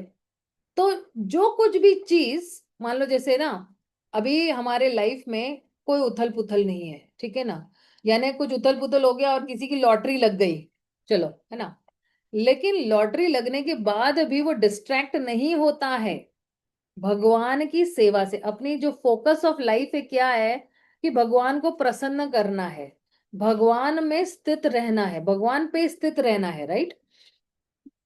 तो ये जो, अगर अगर हम एकदम एक स्मूथ लाइफ जी रहे हैं और जो है कुछ भी हमारा फोकस डिस्ट्रैक्ट हो जाता है कि अरे वाह वाह वाह वाह वाह वाह, अब तो बहुत सुख ही सुख है, अब कुछ नहीं करने की जरूरत है, अभी भक्ति भी करने की जरूरत नहीं है, तो ये डिस्ट्रैक्शन आ जाता है हमारी लाइफ में। बहुत बार आपने महसूस किया होगा, सब कुछ स्मूथ चल रहा है ना, तो फिर आपको डिस्ट्रैक्शन मिल जाता है कि अरे जाने दो ना, आज 2 माला कम करूंगी तो क्या फर्क पड़ेगा, या 10 माला कम करी, किसने देखा है, कौन देख रहा है। तो ये डिस्ट्रैक्शन है, सबसे बड़ा डिस्ट्रैक्शन है। तो जब हमें सफलता प्राप्त होती है, तो तब हम जो है, हमारा ये जो कवच है ना, सावधानी का कवच, हम नीचे नहीं गिराते हैं, हम हमेशा सावध रहते हैं। माया तो कहीं से भी जो है हमें प्रहार कर सकती है, अटैक कर सकती है। तो आनंद भी जो है ना, आनंद में भी जो है हमारी उथल पुथल हो सकती है, और हमारा फोकस जो है वो हट सकता है भगवान की तरफ। जैसे मान लो, जब कौरवा ने जो है कौरवा के युद्ध मैदान पे जो है कौरवों को लगा कि उन लोगों ने जो है ये युद्ध जीत लिया है, और फिर जो है उन्होंने जो है वो असावधानी बरती, सावधानी का जो कवच है उन्होंने नीचे उतारा, तो वो असावध हो गए। तो फिर उसी वक्त जो है अर्जुन के पास वो मौका मिला कि वो जयद्रथ का वध कर दे। तो उन लोगों को लगा अरे वाह हम जीत गए, आनंद में है, आनंद में है। तो even pleasure can become an uphill और इफ इट डिस्ट्रैक्ट्स अस। तो कौरवों को क्या लगा, हम जीत गए, डिस्ट्रैक्शन हो गया, उस आनंद में डिस्ट्रैक्टेड हो गए। और उतने में क्या हुआ, सामने की दुश्मन पक्ष ने आके उनके एक एक टीम मेंबर को उड़ा दिया, अर्जुन ने मार दिया जयद्रथ को। तो श्रील प्रभुपाद यही बोलते हैं कि हमें जो है चाहे सुख हो या दुख हो, हमें जो है वो विचलित नहीं होना है। हमें जो है अपने कृष्ण भावनामृत पर ही फिक्स्ड रहना है। और इसलिए जो है हमें सिर्फ जो है हमारा जो मेन कंसर्न क्या होना चाहिए, हमारी चिंता क्या होनी चाहिए कि क्या हम भगवान की भक्ति सही कर रहे हैं या नहीं कर रहे हैं, क्या हम भगवान पे स्थित हो रहे हैं या नहीं। क्षण क्षण जो है हम भगवान पे स्थित होने हैं कि जो कुछ भी भगवान कर रहे हैं मेरे अच्छे के लिए ही कर रहे हैं। कुछ भी उथल पुथल भी लाइफ में हो रही है ना, आप देखना अपनी उथल पुथल से बहुत सारे लेसन सीख सकते हो, बहुत सारी शिक्षाएं ले सकते हो कि अरे ये व्यक्ति के साथ मेरा ऐसा हो गया, वो व्यक्ति के साथ मेरा ऐसा हो गया, ये बैंक बैलेंस मेरा ऐसा उड़ गया, अभी नेक्स्ट टाइम से मैं सतर्क रहूंगा। राइट। तो ये एक्चुअली शिला प्रभुपाद जो है उन्होंने तात्पर्य में दिया हुआ है, मैं उसी पे जरा फोकस कर रही हूँ। आइए जरा 58 पे हम लोग जरा जाते हैं। तो कह रहे हैं कि यदा संहरते चायम कूर्मो कूर्मोऽङ्गानीव सर्वशः इन्द्रियाणि इर्थेभ्यो इन्द्रियाणि इर्थे इन्द्रियार्थेभ्यः प्रज्ञा प्रतिष्ठिता तस्य प्रज्ञा प्रतिष्ठिता। तो कह रहे हैं ये बहुत इंपॉर्टेंट श्लोक है ना, कि एक्चुअली ये कौन से श्लोक का कौन सा एक्चुअली प्रश्न का आंसर दे रहे पता है। जब कहते हैं ना किम आसित, वो कौन सा है, 2.54 में अर्जुन पूछता है ना कि ये जो भक्त है, जो स्थित प्रज्ञ व्यक्ति है, वो कैसे बैठता है। तो बैठना ये ना फिजिकली नहीं, जैसे मैं अपनी चेयर पे बैठी कैसे बैठता है, धीरे से आके बैठता है कि धप से आके बैठता, नहीं वो वैसा नहीं है, उसका अंदरूनी मीनिंग भी है। तो कहते हैं यदा समहरते च यम, च और यम है, च प्लस यम, ठीक है ना। तो समहरते मतलब क्या, कि टू ड्रॉ इन मतलब अंदर खींच लेना, विड्रॉ करना मतलब अंदर खींच लेना। ये तो कहते हैं कि कूर्म अनगाविना सर्वशः। तो ये जो कूर्मो है, कूर्मो मतलब कौन, जो है ना कछुआ रहता है ना, कछुआ, तो वो क्या करता है ना अपने जितने भी अंग है ना, तो क्या करता है सर्वशः अंदर की तरफ ले लेता है। और कह रहे हैं इंद्रियाणि इंद्रियार्थेभ्यस, तो जितनी भी इंद्रियां है ना, और इंद्रियार्थे मतलब इंद्रिय अर्थ मतलब क्या, सेंस ऑब्जेक्ट्स जितना भी है, इंद्रिय विषय जो जितने हैं है ना। और तस्य प्रज्ञाप्रत की जो व्यक्ति जो है वो अपने इंद्रियों को अंदर की तरफ ले सकता है, जैसे एक कछुआ रहता है ना, तो अपने सारे जितने भी अंग है वो अंदर ले लेता है, तो दुश्मन उस पर अटैक नहीं कर सकता है। तो यहाँ पे जो है ये टॉर्टॉइस के माध्यम से कृष्ण बताना चाहते हैं। देखिए ना टॉर्टॉइस का एग्जाम्पल ले लिया है भगवान ने। तो कह रहे हैं कि हम किस तरह से अपनी भक्ति को अच्छी तरह से कर सकते हैं, how can we practice devotional service. But अभी तक भगवान ने अपने बारे में इतना नहीं बताया हुआ, थोड़े अभी अगले श्लोक में बताएंगे। इसलिए कह रहे हैं कि हमें जो है अ, अपने आप को जो इंद्रियां है उसको अंदर ले लेनी है। तो जैसे 54 श्लोक में भगवान ने क्या कहा था, सॉरी अर्जुन क्या पूछ रहे थे, का भाषा, और 55 में उसका आंसर दे दिया था कृष्ण ने। तो अब जो है अर्जुन जो है बता रहे हैं कि जो ये व्यक्ति है, जो स्थित प्रज्ञ व्यक्ति है, स्थित धीर व्यक्ति है, तो ये जो है ये व्यक्ति जो है वो डिटैच्ड व्यक्ति है, और बाह्य रूप से भी डिटैच्ड है, और जो है और अंदर से वो आनंद अनुभूत कर रहा है।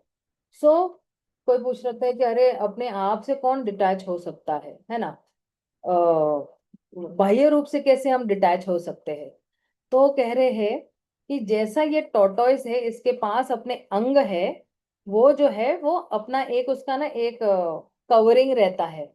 और आप देखो कि ये कवरिंग है ना, इतना मजबूत कवरिंग होता है कि अगर ये कछुआ जो है अपने सारे अंग अंदर ले लेता है, और हाथी ने भी उस पे अगर पैर दे दिया ना, तो वो उस उस कवच को जो है भेद नहीं सकता, या काट नहीं सकता है, या उसको चूर चूर नहीं कर सकता है। ये इतना स्ट्रांग है। तो आप सोचिए कि हमारे जो इंद्रियां है, और हमारी जो इंद्रिया के जो कुछ वीक पॉइंट्स भी होते हैं, right. So we have our senses. हमारी कितनी सेंसेस है? Eyes, ears, nose, tongue and skin, right. ये हमारी पांच जो है ये ज्ञानेंद्रिया है।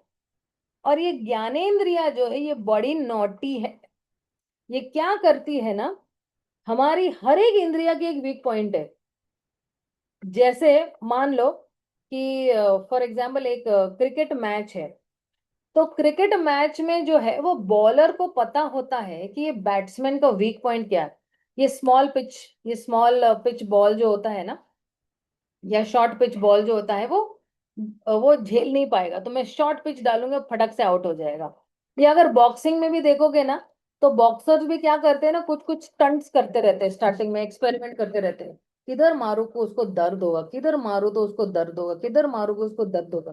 तो उसको जब पता चलता है ना कि उसको यहाँ पे दर्द हो रहा है, तो उधर ही ज्यादा बार अटैक करेगा और उसको बेहोश कर देगा। उसी तरह हमारी जो इंद्रियां है ना, ये बहुत वीक है। हमारे इस वीक पॉइंट्स थे, आंखों के वीक पॉइंट्स है, कान का वीक पॉइंट्स है। आंखों का वीक पॉइंट क्या है? कि लोगों को अश्लील दृश्य देखना बहुत अच्छा लगता है। या कान का क्या है? प्रजल्प सुनना बहुत अच्छा लगता है। किसी की बुराई हो रही है तो वाह वाह वाह वाह वाह वाह वाह वाह करते रहेगा।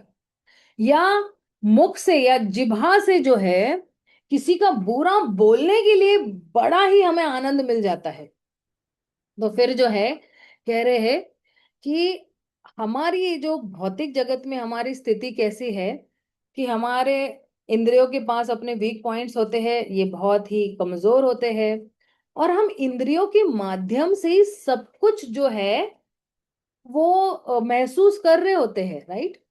एंड जो है जितने भी हमारे इंद्रिय विषय है उससे महसूस कर रहे होते हैं, राइट। सो जब हम जो है ना, जब हम जैसे मान लो बाहर किसी वस्तु को देखा, तो एक्चुअली ना ये इंद्रियां है ना, जैसे ये आंखें ना बाहर बाहर की तरफ है ना, बड़ी बड़ी रेड्स करती रहती है। रेड करना इन्हें पता है ना, फटाफट फटाफट फटाफट, इसको उठाओ, इसको उठाओ, इसको उठाओ, इसको उठाओ, इसको। जैसे अगर आप शॉपिंग कॉम्प्लेक्स में कभी जाओगे, तो इंद्रिया पूरी सभी इंद्रिया रेडिंग कर रही है। कान, आंख, नाक, सब कुछ वो शॉपिंग कॉम्प्लेक्स में, अरे अरे ये लेना, अरे ये लेना। तो इंद्रियां जो है वो विषय वस्तु पे रेड मारती रहती है। अरे ये ड्रेस ले लो, अरे वो परफ्यूम ले लो, अरे ये बकल ले लो, अरे ये क्लिप ले लो। ये रेडिंग चल रही होती है उनकी, राइट। तो जो है ये जब हम समझते हैं कि हमारी इंद्रियां ही हमारी कमजोरी है, तो फिर हमें क्या करना है? हमारी इंद्रियों को गार्ड करना है। हमारी इंद्रियों पे जो है जो निरीक्षण करना है, कॉन्स्टेंटली हमें जो है वो मॉनिटर करते रहना है उसको, ठीक है ना। तो अगर हम अपने आप को एक्सपोज रखते रहेंगे, है ना, तो नेचुरली क्या होगा, हम ढेर हो जाएंगे। हमें तो कोई भी जल्दी मात कर देगा कि अरे इसकी तो इंद्रिया बहुत ढीली है, 2 मिनट में इसको डाउन कर सकती हूँ मैं। लेकिन हम अपनी इंद्रियों को स्ट्रांग कैसे रखें, वो भी मैं अभी आगे बताऊंगी कि किस तरह से जो है हमारी जो इंद्रियों को अंदर की तरफ हमें मोड़ना है। क्या करना है? अभी इंद्रिया बाहर की तरफ भाग रही है, हमें क्या करना है? अंदर की तरफ हमें जो है वो ले जाना है। तो योगी कैसा है? योगी ऐसा व्यक्ति है जो अपनी सारी इंद्रियों को कंट्रोल कर सकता है, और अपने प्लान के हिसाब से वो उसको अंदर खींच भी सकता है, और उसको जब भी बाहर लाना है तो वो बाहर भी लेके आ सकता है। तो ये जो इंद्रियां है ना, ये इंद्रियां फालतू में इधर उधर घूम रही होती है ना, तो उसको एंगेज करना है, इसको काम पे लगाना है, इसको सेवा में लगाना है। जब ये सेवा में लगाते हैं, तो फिर ये जो है ये इंद्रियां शांत होती है और बाहर भटकती नहीं है। तो इंद्रियों को कैसे लगाएंगे? जैसे ये जिभा है, जिभा को हम किसकी सेवा में लगा रहे हैं? भगवान के गुणगान करने में लगा रहे हैं, है ना। और आंखें हैं, हम किस में लगा रहे हैं? हम जो है वो भगवान का दर्शन लेने में या कुछ भगवान का रूप देखने में, राइट। इस तरह से हम लोग जो है वो देखते, क्योंकि भक्त को पता है कि जो है मेरी ये जो आंखों को इधर उधर भटकाने की कोई जरूरत ही नहीं है। और भटका भटकने के माध्यम से क्यों मैं इंद्र तृप्ति को आलिंगन करूं? मैं क्यों मैं गले लगूं इंद्र तृप्ति को? तो इसलिए जो है हमारी इंद्रियों को है ना, ये रडार स्कैनिंग पे नहीं लगाना है। रडार स्कैनिंग मतलब पता है आपको? कि वो एक रडार स्कैनर होता है, कि रडार के अंदर जो कुछ भी आएगा वो उसको झपेट लेगा। तो इसलिए जो है हमारी जो इंद्रियां है वो हमेशा वो जो तट है उसको स्कैन करती रहती है, होराइजन को स्कैन करती रहती है। क्यों? क्योंकि हमारा ये जो बुद्धि है ना, वो अभी उल्टी बुद्धि है। उल्टी बुद्धि मतलब परवर्टेड है। मतलब हम लोग जो है अ, अंदर की तरफ देखने के बजाय हम लोग बाहर की तरफ देख रहे हैं। ये बुद्धि भी जो है ना वो बाहर की तरफ देख रही है, अंदर की तरफ नहीं देख रही है। वो विपरीत है। उसको देखना है कृष्ण की तरफ, लेकिन वो देख रहा है बाहर की तरफ। इसलिए बुद्धि भी जो है वो परवर्टेड है। इसलिए जो है कह रहे हैं कि हमें जो है वो रडार की तरह नहीं बनना है, कि हम जो है हर चीज को स्कैन करते रहेंगे, राइट। इसलिए हमें अंदर की तरफ देखना है। और कह रहे कि समहरते चायम पूर्वो, है ना। तो है हमें जो है अपनी सारी इंद्रियों को अंदर की तरफ लेना है। और इसलिए जो है धीरे धीरे जो है हम इंद्रिय विषय वस्तु की तरफ आकर्षित नहीं रहेंगे। देखिए, दो चीजें होती है इसके अंदर, हाँ, ये बहुत इंपॉर्टेंट है, प्लीज सुनना, ओके। कि जब हम इंद्रिय विषय में अपने आप को उलझाते रहेंगे, या तो हमें थकान होगी, और जो है या तो हमें सावधान रहना है। बहुत इंद्रिय तृप्ति करेंगे तो थकान महसूस होगी, लेकिन अगर हम सावधान रहेंगे या कौशन रहेंगे कि हम अपने इंद्रियों को इधर उधर भटकने से हम बचाएंगे या उन पे निरीक्षण करेंगे, तो फिर जो है हम जो है over a period of time हम थकेंगे नहीं। अभी हो क्या रहा है पता है? बहुत सारे लोगों के साथ, भौतिक लोगों के साथ है ना, बहुत थक जाते हैं, इतना इंद्र तृप्ति कर करके, इतना इंद्र तृप्ति कर करके वो थक जाते हैं। फिर उनके दिमाग में कुछ आता नहीं है ना, तो वो दारू पीने लगते हैं कि चल बहुत थक गया मैं। तो फिर वो क्या करते, दारू पीना शुरू करते कि कुछ टाइम तक के लिए तो मैं भूल जाऊंगा कि मैं कौन हूं। तो इसलिए हमारे पास इतनी सारी इच्छाएं हैं, हर इच्छा या प्रत्येक इच्छा जो है वो एक्चुअली एक कांटे या सुई की तरह हमें चुभोती चुभती है। और चुभती रहती जब तक वो पूरी नहीं होती है, चुभती रहती है, क्योंकि हमारे पास अंदर ही इतना द्वंद चल रहा होता है। मतलब जब हम कुछ इच्छा करते तो इतना द्वंद चल रहा है, लू या ना लू, लू या ना लू, जाओ या ना जाओ, जाओ या ना जाओ, मेरी इच्छा है जाना है मुझे, है ना। शादी करूं या ना करूं, बॉयफ्रेंड रखूं या ना रखूं, कितना सारा द्वंद चल रहा होता है। तो ये जो है conflict between desiring something and knowing that it can't be attend, कि हम इच्छा करते हैं कि मुझे ये चाहिए, लेकिन ये भी है कि मुझे मिल नहीं पाएगा। जैसे मान लो किसी को प्रधानमंत्री बनना है, इसकी इच्छा है, तो उसको पता है कि नहीं बनूंगा, मैं नहीं बन सकता प्रधानमंत्री में, उसके लिए बहुत बड़ा प्रोसेस है, ठीक है ना। 25 साल के बाद कोई बन सकता है अच्छी तरह से, लगातार अगर आप एक भी छुट्टी नहीं लेते हो हमारे पंत प्रधानमंत्री की तरफ। तो इसलिए जो है एक गैप है हमारे फैंटेसीज और हमारे फाइनेंसेस के बीच में। फैंटेसी मतलब क्या? कि मुझे स्विट्जरलैंड घूमने जाना है, लेकिन अभी मेरा फाइनेंस अलाउ नहीं कर रहा है मुझे स्विट्जरलैंड घूमने के लिए, राइट। तो ये मेरी फैंटेसी क्या है? कि मुझे जाना है स्विट्जरलैंड घूमने के लिए, मॉरिशस जाना है, मालदीव जाना है, कितने लोगों को ये फैंटेसी रहते हैं। लेकिन मेरी जेब जो है वो अलाउ नहीं करती। अगर जेब अलाउ भी करती है तो एंजॉय कर करके भी कितना एंजॉय कर पाएंगे हम लोग, right? तो इसलिए जो है जो है जितना हम अपने इंद्रिय विषयों पे हम जो है वो डोरे डालते रहेंगे, है ना। तो उतना ही जो है, ये जो गैप है, किसका गैप, ये थकावट और जो है वो सावधानी के बीच का गैप जो है वो बढ़ता जाएगा। और आप देखना, ये पूरी एडवर्टाइजिंग इंडस्ट्री यही है, क्या करती है, ये हमारे जितने भी हमारी फैंटेसीज को उसको पंप करते रहती है। और जितना भी वो पंप करती रहती है ना, हमको लगता है कि अरे और चाहिए और चाहिए और चाहिए और चाहिए, है ना। तो इसलिए फिर जो है द्वंद चलते रहता है हमारे फैंटेसीज के बीच में, और हमारे फाइनेंसेस के बीच में एक द्वंद चल रहा है। और इसलिए फिर हमको लगता है कि अरे मेरी सारी एनर्जी ड्रेन्ड हो गई है, अभी फ्रस्ट्रेटेड हो गया है मेरे पास जो है। हालांकि कभी कभी लोग बोल भी सकते हैं कि अरे मुझे तो कोई फाइनेंशियल इशू है ही नहीं, प्रॉब्लम है ही नहीं, मुझे जो चाहिए वो मुझे मिल सकता है। लेकिन जो है, हमारे पास हमारी बॉडी की भी लिमिटेशन है। और बॉडी की लिमिटेशन है तो कितना भी पैसा हमारे पास होगा, बट हमें सब कुछ नहीं मिल सकता है, क्योंकि हमारे पास एक फिजिकल लिमिटेशन भी है। जैसे फॉर एग्जाम्पल, है ना, मुझे स्विट्जरलैंड भी जाना है, मुझे मालदीव्स भी जाना है, मुझे मॉरिशस भी जाना है। एक टाइम पे मैं क्या इन तीनों जगह पे रह सकती हूँ? तो यही मेरी फिजिकल लिमिटेशन है। So this is my physical limitation. मेरे पास ढेर सारा पैसा है, मुझे बंगले में भी रहना है, मुझे जो है वो बड़ी बड़ी गाड़ियों में भी घूमना है, तो मेरे पास BMW है, रॉयल्स रॉयस है, और फिर और कौन सी ऑडी भी है। तो एक साथ तीनों कार में तो नहीं मैं घूम सकती ना। मेरी फिजिकल बॉडी की लिमिटेशन क्या है कि एक टाइम पे मैं एक ही कार में घूम सकती हूँ, एक टाइम पे मैं एक ही घर में रह सकती हूँ। इसको कहते हैं ये बॉडी लिमिटेशंस है।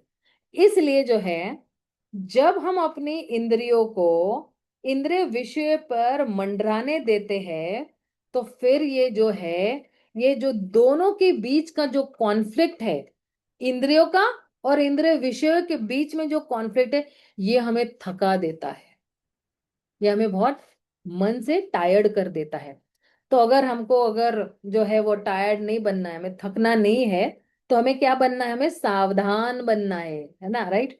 तो मतलब जैसे क्या है कि अगर मेरे पास कोई काम धाम नहीं है, चलो लाओ बाहर घूमते हैं, बाहर देखते हैं इधर उधर, जो है वो देखते हैं कि किस तरह से जो है ये चीज को मैं भोगू, वो चीज को मैं भोगू, नहीं। We don't have to indulge our selves, we have to restrain our senses. तो प्रभुपाद एक्चुअली तात्पर्य में भी ये लिख रहे हैं कि फिर ये सेंसेस के साथ क्या करना चाहिए। प्रभुपाद कहते हैं ये सेंसेस के साथ हमें कृष्ण की सेवा में लगाना चाहिए। लेकिन अगर हम जो है, अगर हमें अपना थकावट कम करना है, तो हमें अपना जो है सावधानी को बढ़ाना पड़ेगा। अगर थकावट को इंद्रियों के साथ थकावट करें, तो हमें बार बार सावधान रहना पड़ेगा।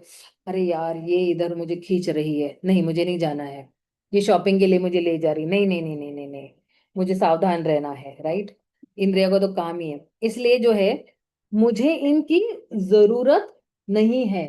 तो कभी कभी जो है ना, कोई लोग ऐसे कहते हैं कि अरे अरे, जो है let me test my spiritual advancement. क्योंकि कई लोगों को लगता है ना कि मैंने अभी इंद्रियों को बहुत कंट्रोल कर लिया, अब जो है मैंने स्पिरिचुअली में एडवांस्ड हूँ, है ना। तो फिर जो है, मैं अगर अपने आप को एक्सपोज करती हूँ इंद्रिय विषयों की तरफ, कि हाँ मैं जाती हूँ मार्केट में, बहुत सारी चीजें मैं देखती हूँ, लेकिन मुझे कुछ नहीं होता है, तो मुझे लग रहा है कि मैं एडवांस्ड भक्त हूँ, राइट। तो एक्चुअली ये हमारे एडवांसमेंट का परीक्षा नहीं है, टेस्ट नहीं है ना। लेकिन एडवांसमेंट की परीक्षा यही है कि मेरा डेडिकेशन कृष्ण की सेवा में कितना है, कितना बढ़ रहा है, मैं कितना सैक्रिफाइस कर रही हूँ, कितना कमिटमेंट दे पा रही हूँ कृष्ण की सेवा में। ये एक्चुअली एडवांसमेंट है। और अगर हम अपने आप को एक्सपोज करते हैं इंद्रिय विषयों पे, तो एक्चुअली वो सुसाइड की तरह ही है। मतलब बोलते हैं ना कि भाई बाहर से कुछ नहीं हो रहा है, लेकिन अंदर से बहुत हो रहा है, इंप्रेशंस फॉर्म हो रहे हैं, आपकी छाप गिर रही है, वो छप जा रहा है आपके चेतना में। और फिर यही चेतना अचानक से कहीं से बाहर निकल आएगी और विषय इंद्रिय भोग करने की मन कर जाएगा। जैसे कहते हैं ना कि मान लो अगर कोई एक शेर सो रहा है ना, किसी को लगता है कि मेरे में काम वासना बिल्कुल नहीं है, मैं एडवांस भक्त हूं। लेकिन इसका एक एग्जाम्पल मैं देके समझाती हूँ कि जैसे मान लो कि कोई एक शेर सो रहा है, तो किसी को लगेगा कि शेर मर गया है या सो रहा है, राइट। और जाके मैं एक्चुअली शेर को एक चूंटी काटती हूँ, if I pinch that tiger, right, to find out कि शेर सो गया है या मर गया है, तो फिर उसके बाद क्या होगा? अगर शेर सो रहा है और मर नहीं गया है तो क्या होगा? शेर मुझे पिंच बैक करेगा। ना केवल ही मुझे पिंच बैक करेगा, मुझे सीधा गल निगल ही जाएगा। तो हमें ये जो है, ये गलती नहीं करनी है। ये नहीं सोचना चाहिए, बहुत अहंकार नहीं होना चाहिए कि मैंने सारी इंद्रियों को कंट्रोल, मतलब देखो शीत निंद्रा, शीत निद्रा यानी कि वो हाइबरनेशन में चला गया है, तो हाइबरनेशन को टर्मिनेशन नहीं समझना चाहिए कि अब तो मर ही गया है, अभी तो कुछ है ही नहीं है, नहीं।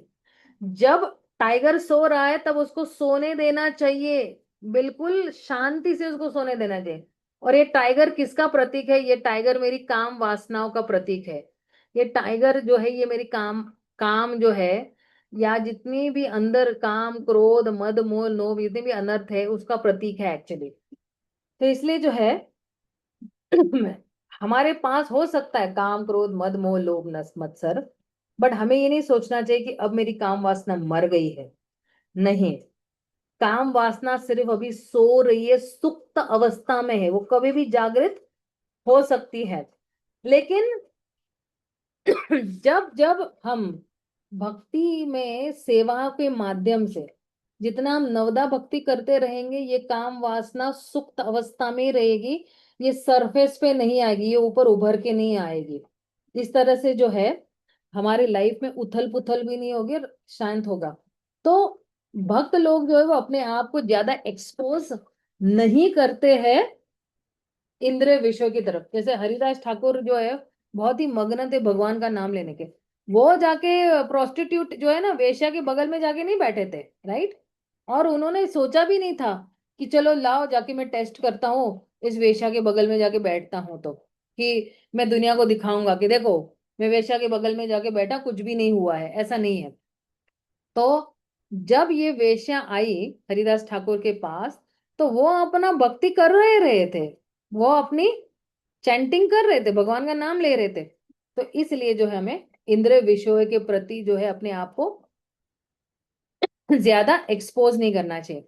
तो कृष्णा कहते हैं कि फिर क्या करना चाहिए? तो भक्ति करनी चाहिए और इन इंद्रियों को भगवान की सेवा में लगाना चाहिए। एक्चुअली मैं जो हूँ यहीं पे स्टॉप करूंगी। I tell you why, because actually मेरे पास बहुत कुछ है बोलने के लिए। एक ये 59 वाला श्लोक और 60 वाला श्लोक मेरी तैयारी हो गई है इस पे, बट थोड़ा टाइम लगेगा, I don't know how much time लगेगा, बट बहुत कुछ है एक्चुअली बोलने के लिए। तो अगर आप चाहते हो मैं कंटिन्यू करूं, तो आप एक थम्स अप दे सकते हो मुझे अपने चैट में। आप थम्स अप दे सकते हो अगर आप चाहते हो कि मैं कंटिन्यू करूं इस पे।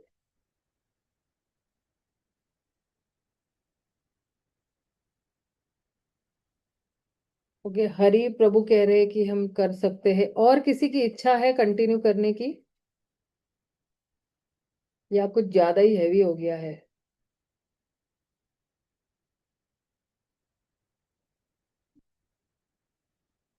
Okay, Kirti Kumar is saying, Lakshmi is also saying yes, Lakshmi Gowda is also saying yes, Preeti Mokashi is also saying yes.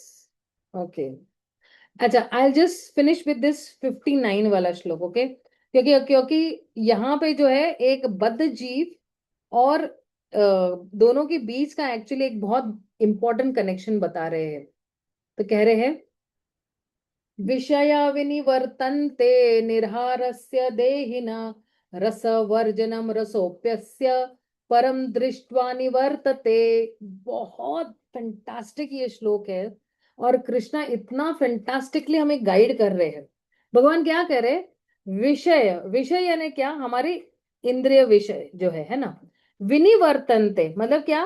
कि हमें जो है विनिवर्तन मतलब हमें जो है वो खींचते हैं, और जो है खींचते हैं, तो हमें क्या करना चाहिए? हमें उससे दूर रहना चाहिए। निराहारस्य देहिना, देखो एक होता है आहार और निराहार। निराहार मतलब क्या? उसको खाना ही नहीं देना है ना। हम आहार किसके लिए इस्तेमाल करते हैं? खाने के लिए इस्तेमाल करते हैं। लेकिन जैसे ये बद्ध जीव है, तो ये जितने भी इंद्रिय विषय है ना, जैसे भोजन है या समथिंग, और अगर इसको इंद्रिय विषय नहीं मिलता है तो उसको लगता है कि अरे मुझे कुछ खुराक ही नहीं मिल रहा है। जैसे मान लो किसी को रोज यूट्यूब देखने की आदत है या रील्स देखने की आदत है, तो रील देखना उसका खुराक है, तो उसको लगता है अरे मुझे कोई आहार ही नहीं मिल रहा है। तो अगर मान लो हम लोग भी अगर फास्टिंग कर रहे, कल भी फास्टिंग आ रहा है और हमें कुछ मिलता नहीं है, तो हमें क्या लगता है, अरे मुझे खाना चाहिए, मुझे खाना चाहिए, मुझे खाना चाहिए। या अगर आंखें भूखी है तो आंखों को लगता है मुझे देखना है, मुझे देखना है, मुझे देखना है ना। तो उसी तरह जो है, कान भी भूखे है, जिभा भी भूखी है, सारी इंद्रियां क्या है, ये भूखी है। तो कहते हैं हमारी जितनी भी इंद्रियां है ना, इनको आहार चाहिए, है ना। और आहार नहीं मिल, क्योंकि ये आहार बहुत महत्वपूर्ण है इनके लिए। कान को आहार चाहिए, नाक को आहार चाहिए, आंखों को, जिभा को, और ये चमड़ी को भी आहार चाहिए। जब आप कोई पूछेगा चमड़ी को क्या आहार चाहिए होगा, तो चमड़ी को जो है वो मैथुन करने का आहार चाहिए है। इंद्रिय भोग करने का आहार चाहिए, जैसे स्त्री पुरुष एक दूसरे के साथ भोग करते हैं ना, वो भोग करने का जो है वो आ, आहार चाहिए होता है।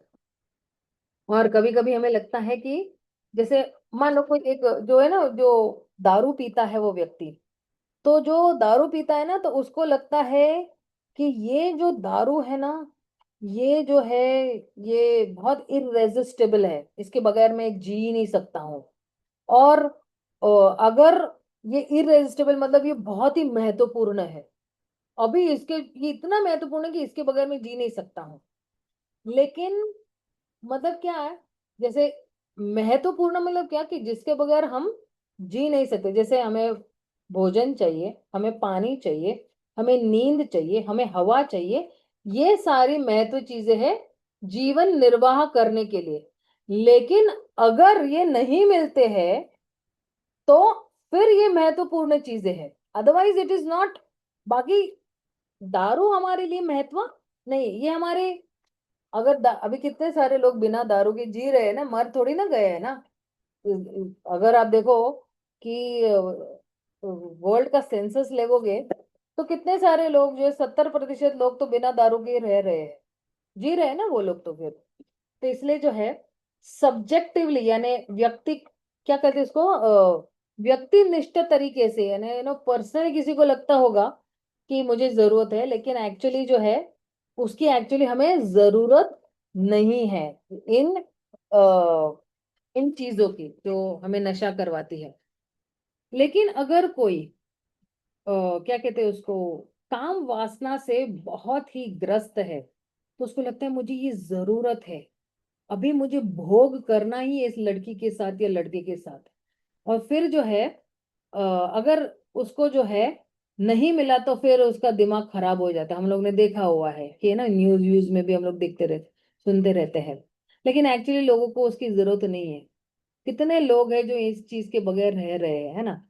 तो जब तक ये दारू जो है ना, उसको लग रहा है कि इसको एडिक्शन हो गया है ना, उसको लगता है कि मुझे जरूरी है।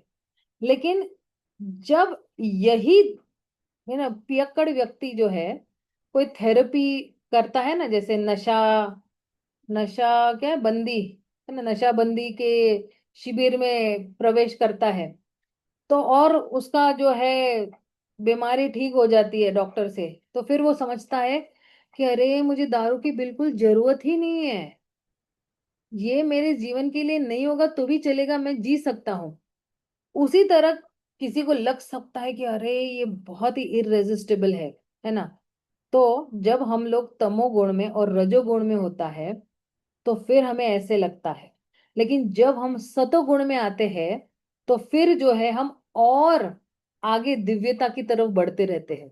हमें हमें महसूस होता है कि ये सब चीजों की जरूरत है। जैसे फॉर एग्जाम्पल, हम लोग जब भक्ति में आए थे, कितनी सारी चीजें हैं हम लोग ने त्याग दी, राइट। कई लोगों ने चाय त्याग दिया, कई लोगों ने जो है कॉफी त्याग दिया, कई लोगों ने नॉनवेज त्याग दिया, कई लोगों ने सिगरेट, दारू, पान मसाला, गुटखा, कितनी चीजें लोगों ने त्याग दी, राइट। एक्चुअली मैं ऐसे परिवार से आती हूँ कि भगवान की कृपा से ना हम लोग ने बचपन से प्याज लहसुन है या कोई चाय कॉफी मेरी मम्मी ने आदत नहीं डाली, हालांकि वो पीती थी लेकिन हमें वो आदत नहीं डाली थी, इसलिए हमें उन चीजों की तरफ अभी देखना भी मन नहीं करता। राइट। तो बट जो लोगों को वो आदत लग चुकी है और वो बाद में छोड़ते हैं तो फिर कुछ फील नहीं होता है। क्यों? क्योंकि उनके पास एक हायर टेस्ट मिल गया है। तो जितने भी लोअर टेस्ट है वो निकल जाते हैं। हायर टेस्ट क्या है? कृष्ण। उनको उच्च उच्च स्वाद मिल गया है। जैसे अगर रसगुल्ला किसी को मिल जाता है तो वो खिचड़ी खाएगा क्या? नहीं खाएगा। राइट, उसी तरह। तो कहते हैं कि जब हम पवित्र हो जाते हैं तो जो हमें इंद्रियां सताती है ना, कि जो है, या जिभा सताती है कि मुझे दारू पीना है, मुझे दारू पीना है, तो फिर हमें वही जो फीलिंग है वो ऐसे लगता है कि ये जरूरी नहीं है। लेकिन कृष्णा यहाँ पे क्या कह रहे हैं? कृष्णा उस व्यक्ति के बारे में बता रहे हैं जो निराहारस्य, कि मैं इसके बगैर जी नहीं सकता हूं। निराहारस्य देहिनः, है ना, रसवर्जनम रसोपि अस्य। तो जो व्यक्ति ने इन सब चीजों से, है ना, क्या कहते हैं, उसने बंद कर दिया है ना, कि अ, जैसे मान लो कोई सोचता है कि मुझे ये जरूरी है लेकिन जो है मैं इसके बगैर जी नहीं सकती हूँ, लेकिन इसका सॉल्यूशन क्या है? परम दृष्टवा निवर्तते, मतलब जब किसी को हायर टेस्ट मिलता है तो वो लोअर टेस्ट छोड़ देता है। शिला प्रभुपाद ने एक्चुअली, अगर आप देखोगे, कि परम दृष्टवा निवर्तते का ट्रांसलेशन हायर टेस्ट किया है। लेकिन अगर हम देखेंगे कि दृष्टवा यानी क्या? दृष्टिकोण, है ना। दृष्टिकोण यानी क्या? कि देखना, दृष्टवा, टू सी। राइट। सो और विजन ऑल्सो उसको कह सकते हैं। तो तो कहते हैं कि दृष्टि मतलब साइट, है ना, जिस आंखों से हम देखते हैं, और दृष्टवा मतलब विजन। तो परम दृष्टवा निवर्तते मतलब क्या? कि इसलिए आप सोचिए ना कि श्लोक कैसे स्टार्ट हो रहा है? विषय विनिवर्तते, विनिवर्तते और निवर्तते। तो जब कोई दे गिव अप कर देता है इन सब चीजों को, है ना, लेकिन गिविंग अप के बाद भी उसको चाहिए भी है, तो निवर्तते मतलब क्या? जब कोई व्यक्ति त्याग देता है, उसको जरूरत नहीं है अब इन सब चीजों की। तो परम दृष्टवा का लिटरल मीनिंग मतलब क्या? कि उसके पास एक उच्च दृष्टिकोण है, उसके पास एक हायर परसेप्शन है। और ये हायर परसेप्शन किसका? इसलिए प्रॉपर ने ट्रांसलेशन भी किया, क्या है? Higher test. तो जब कोई स्पिरिचुअल हैप्पीनेस महसूस कर रहा है, एक्सपीरियंस कर रहा है, तो क्या कह रहे हैं? कि अति इंद्रियनम, है ना। अति इंद्रिय मतलब क्या? जैसे छठे अध्याय के 20, 21, 22 और 23 श्लोक में, उसमें कहते हैं कि ये जो हैप्पीनेस है या सुख है, तो क्या कहते हैं? सुखम अत्यांतिकम तद यद बुद्धि ग्राह्यम अतेंद्रियनम, मतलब क्या? कि ये जो हैप्पीनेस है या ये जो आनंद है, हम किस तरह से महसूस कर रहे हैं? हम चेतना के माध्यम से, कॉन्शियसनेस के माध्यम से हम ये महसूस कर रहे हैं, through the intelligence we are experiencing. क्योंकि ये जो हैप्पीनेस है ये बियॉन्ड द सेंसेस है। सेंसेस यानी इंद्रिया से भी ये परे है। और इसलिए जो है, कहते हैं ट्रांसेंडेंटल हैप्पीनेस, इंद्रियों से भी परे, मन से भी परे, बुद्धि से भी परे, ऊपर, ये आत्मा के लेवल पर ये हैप्पीनेस है। तो ये जो हमारी इंद्रियां है, ये द्वार है, गेटवे है ना। और जैसे मान लो हम प्रसादम लेते हैं, हम दर्शन ले रहे हैं, हम कीर्तन सुन रहे हैं, राइट, तो हमें कुछ ना कुछ आनंद प्राप्त हो रहा बट ये सेंसेस जो है ये प्राइमरी सोर्स नहीं है ना। प्राइमरी मतलब क्या? मुख्य जो है सोर्स नहीं है जहां से हमें आनंद मिल रहा है। सोर्स कहाँ से मिल रहा है हमें? सोर्स हमें कृष्णा से मिल रहा है। We are getting that happiness from Krishna, and Krishna is the source of our happiness. And the experience of Krishna is not just sensory, it is trans-sensory. केवल सिर्फ इंद्रियों को आनंद नहीं मिल रहा है, ट्रांस सेंसरी मतलब इंद्रियों से भी ऊपर चढ़कर हमें आनंद मिल रहा है। इंद्रियों को तो संतुष्टि मिल गई, ऋषिकेन ऋषिकेश सेवा भक्ति रुच्यते, right? So it is actually spiritual experience. And ये एक्सपीरियंस हम किस तरह से शुरुआत कर सकते हैं? भगवान का नामों का उच्चारण करके। और फिर यही जो एक्सपीरियंस है ये कहाँ पे आता है? ये आता है कि जब आत्मा और परमात्मा, जब दोनों एक दूसरे के कांटेक्ट में आते हैं। अब तक हमारी आत्मा ने, भले हम लोग कितने सालों से हम माला कर रहे हैं, अभी तक कृष्ण के कांटेक्ट में नहीं आया हुआ है। इतना, है ना, बोलते ना, डीप में कांटेक्ट में नहीं आया हुआ है। तो प्रभुपाद यहाँ पे एक्चुअली पॉइंटर दे रहे हैं कि ये जो एक्सपीरियंस है ये क्या है? ट्रांस सेंसरी है। और ये हमें आपको और ऊंचे ऊंचे लेवल पर लेके जाता है, जहां पे भगवान का स्मरणम जो है वो बिल्कुल ही जो है वो जरूरी हो जाता है। It becomes very necessary for us that particular experience. तो इसलिए कह रहे हैं कि जो है अल्टीमेटली एक्चुअली हमारे कॉन्शियसनेस को हमें ऊपर लेकर ही जाना है, आध्यात्मिक लेवल। तो हमें क्या करना है? दूसरी जो चीज जरूरी नहीं है उसको ना बोलना है, और जो पॉजिटिव, जैसे नेगेटिव चीजों को ना बोलना है। जो फेवरेबल है उसको हाँ बोलना है, जो फेवरेबल नहीं है, जो अनुकूल है उसको हाँ बोलना है, जो प्रतिकूल है उसको ना बोलना है। तो इसलिए जो है, जब हम सेंस कंट्रोल करते हैं तो फिर हमें पॉजिटिव एक्सपीरियंसेस मिलते हैं। एंड जो है जब हम किसी डेंजर में भी होते हैं या मुसीबत में भी होते हैं और हमारे सेंस कंट्रोल करते हैं, तो फिर जो है हम एक हायर रियलिटी को, एक उच्च वास्तविकता की एक्सपीरियंस करते हैं। तो यहाँ पे हम एक्चुअली विराम देते हैं। नेक्स्ट टाइम जो 60th वाला जो श्लोक है ना, वो एक स्थितप्रज्ञ व्यक्ति कितना दुर्लभ है, या स्थितप्रज्ञ व्यक्ति जो है को भी जो है वो डिस्टर्ब हो सकता है। Even the wise are distracted by the senses. तो किस तरह से वो अपने सेंसेस के साथ डील करता है, हम लोग जो है वो नेक्स्ट सेक्शन में देखेंगे। एंड इन सब के जितने भी जो मैंने अभी एक्सप्लेन किया है श्लोकास, इन सब का एक मैंने मस्त डायग्रामेटिकली मैंने एक्सप्लेन किया हुआ है। तो मे भी आप उसका रिवीजन कर सकते हो फिर से। ओके, किसी का कोई प्रश्न है आप पूछ सकते हो मुझे।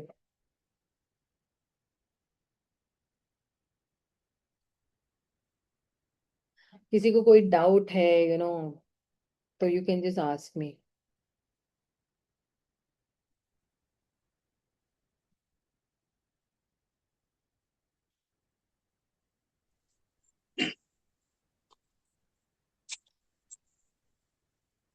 माता जी, आपने अच्छे तरीके से समझाया है, वो सभी समझ में आ रहा है। एक्चुअली ना ये सारा जो है मैंने लिया हुआ है प्रभुपाद के ही तात्पर्यों से, प्रभुपाद के लेक्चर से। और बहुत सारे स्पीकर्स है उनमें, श्रील विश्वनाथ चक्रवर्ती ठाकुर है, बलदेव विद्याभूषण है, उन सब की कॉमेंट्री से, और मेरे गुरु महाराज के लेक्चर से, परम पूज्य भक्ति आश्रय वैष्णव महाराज के भी लेक्चर से बहुत कुछ लिया हुआ है, और समझ समझ के जो है वो नोट्स बनाए हैं मैंने। तो एक्चुअली मेरा इसमें कुछ भी नहीं है, इन सब महान भक्तों का ही है इसमें। ठीक है, हम यहीं पे विराम देते हैं। हम लोग जो है अगले गुरुवार को मिलते हैं, वीरवार को मिलते हैं। शिल प्रभुपाद की जय, गौर भक्त वृंद की जय। हरे कृष्णा हरि हरे बोल। कृष्ण माता जी, हरि बोल। हरे कृष्णा माता जी। हरे कृष्णा हरि बोल। हरे हरे कृष्णा, दंडवत प्रणाम माता जी। दंड प्रणाम, दंड प्रणाम। हरे कृष्ण माता जी, दंड प्रणाम। हरे कृष्ण माता जी, दंड प्रणाम, दंड प्रणाम।